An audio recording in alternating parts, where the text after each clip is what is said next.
DJ Mello. Yeah, you know what it is. Hot97.com and FlexWeTrust.com. This is 50.com, so you know who I'm getting ready to talk to. 50, what's up, my brother? What's up, man? Everything is good, Flex. I'm out here, I'm working. Listen, man, so look, we just put a picture on the blog of you speaking at the UN.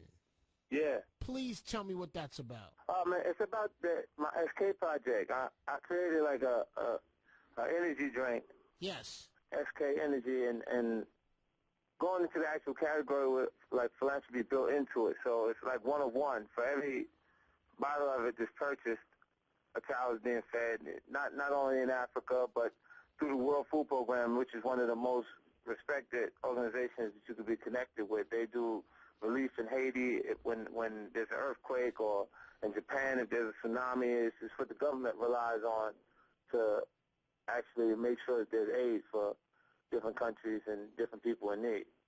Let me tell you something. It's an amazing thing you're doing, my brother. Amazing, man. It's an amazing thing. I mean, it's been a hell of a journey for me. Like I've been able to absorb a lot of new information I got you.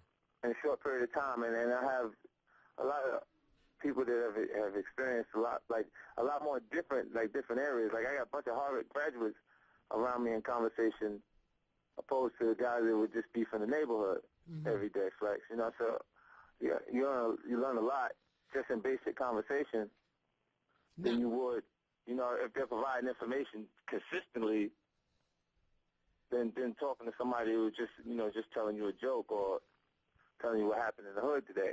But Fifth, I know you must when you're at the UN. I mean, I'm sure you get a lot of music questions. I'm sure you do.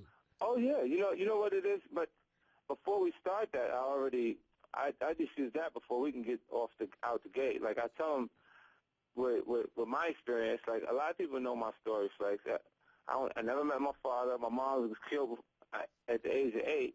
So a lot of the mistakes that I made in those early stages will come from lack of guidance in that early point. But I don't regret those things. This is my life. If I wouldn't be who I am right now if I hadn't experienced those things. And I said the same thing I'm saying to you and in front of the majority of people from the United Nations right there. Everybody's sitting there. So, and they clapped after I was actually done, because what it does is it creates a strong example of possibility of change for someone who's been brought up under those circumstances where they can no longer have limits. You know what it is. Hot 97 Funk Flex, 50 Cent. Now, Fifth, I mean, I got so much to ask you about. First of all, you were at the Mayweather fight.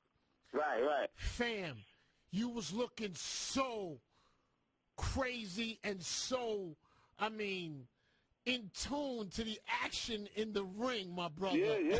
Because, what's crazy, Flex, let me tell you something. Look, with Floyd, before he actually going into the ring, I grab his head before I leave the ring, and I tell him, because, a fighter got to have killer instincts. You can't get in there feeling nice today. Yep.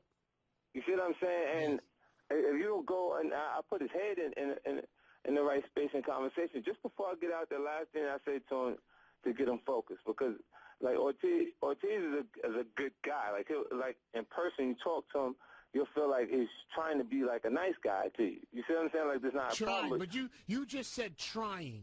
Right, trying, because he's really trying to make sure that you can't feed your kids the way you're comfortable.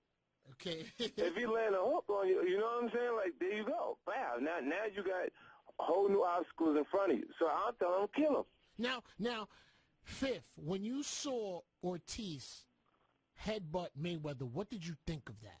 He did it more than one time, man. He did it several times, man. Like, it just, one was visible because he then came off his feet trying to run into him. You see what I'm saying? Yes. That the last one. And then it's like your apologies, like, every time I go with Flo, it's interesting. I've been in venues where that many people came out to see me perform music, right? Uh-huh. But those people generally are fans of 50 Cent. Got you. Now, when we go, every time we come out into the arena, they boo us. It's Mexico out there. Uh-huh. The last time me and the De La Hoya fight, it was Cinco de Mayo. There was nothing but Mexicans in there. when you know what I'm saying. What's interesting is Floyd is a part of pop culture. He is our Muhammad Ali. He's that guy that, you know, for right now, for this time period, that on the fighter end, it is completely in tune with everything that's going on in the culture. This is why when you look at 24/7, you'll see all kind of artists popping up just to say what's up. Fifth, let me tell you something.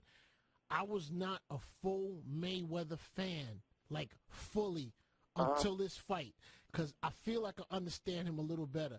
Like, and I'm gonna go out on a limb on the Pac-Man comment, but yo, he gets in there by the first, second, third round. He's taking a couple blows and couple things, and people get confused. But he's really feeling out that fighter to see what he got. It ain't gonna take. Look, he got 7 minutes, right? He got 7 minutes to do something. And then impressive. And then after that, he takes over the fight. But he doesn't do it the same way every fight. It's a different tactic he uses each fight. Yeah, because Floyd don't need a particular game plan. It's instincts. You can't make another look. We can sit there and get a fighter in there and train him to throw the punches the right way from the beginning, and he's not instinctively going to do everything that Floyd does the same way. You know what I'm saying? Like, even his daddy, like, he had issues with his pops because his pops would like to live vicariously through him on some levels. He didn't achieve the same success. Now, what did you think, Fifth? Were you in the area when Larry Merchant and Mayweather had that run? Yeah, I'm standing right there. I'm standing right there. And then, but he never gives him a fair shot on his performance. Whoever they beat, they say, oh, he was washed up when you beat him. And then go send the same person he just beat to Pacquiao. Mm-hmm. You realize everybody that they say that Floyd needs to fight next is under his previous promoter? Got you. Like, now that he's not sharing the money because he's taking 100% of the money. You see what I'm saying? Everybody that's around Floyd is an employee. They're employed to him, but the money, the check itself is cut to Floyd. And that's that. No middleman. That's it. We go straight to the bank. Now, so now I heard you bet on the fight, and you made a hefty trip to the bank. I was just hearing it grapevine. Yeah, well, you know, they go send that W9.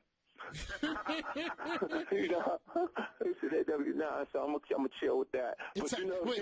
So it's Hot 97, Funk Flex, Hot97.com, and FlexWeTrust.com. Now, Fifth. Now listen, I'm gonna tell you what I heard about you.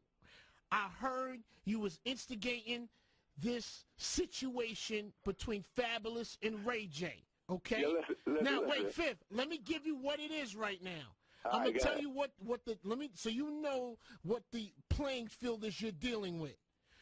Ray J is out here saying he clocked Fab ridiculously in front of you, swung a haymaker, and left a mark on his face. Fab is saying there was nothing of the sort that happened. He was never touched. Only one of these stories can be true, Fifth. Right. And I want to know what happened. I want to know where you were. You know what happened? So look, we came back, like we came there, me and Floyd, we drove through there, and we had a bunch of people with us because we just came, like everybody stayed at the house the night after the fight. So we came down to the Palms. Ray was already staying at the Palms. So Fab and we sat on the side of the stage and we watched Jada and Styles do their joint, and because people was just really coming in the actual show, I told his production people to turn the lights off in the house. Who's this? Who's production people? Jada and Styles crew. I told them to turn the lights off in the house so they perform to their regular standards, because when you look at the crowd and ain't nobody moving, you don't move. Got you. You know, and I was just like, it's just stuff that I learned, you know, while I'm out on tour and on the road, because I had artists and acts that I got to watch to make sure they're doing the best performance all the time. So I just told him that, and then he fixed it. We sat there, watched their whole show, and then we left because we knew they had to come off the stage, and that's where we was at. Gotcha. So we went to the actual hallway, and then Styles and Jada came over. We got a chance to kick it for a few minutes. They went in the dressing room. They soaking wet from the show. Then Fab crew starts to come through. Now, me and Fabulous, we just came off Australia run. I took them. It was me, Fab, and Lil' Kim. on Australia run. So I would see them while we was traveling. So now, Fab just comes in the club.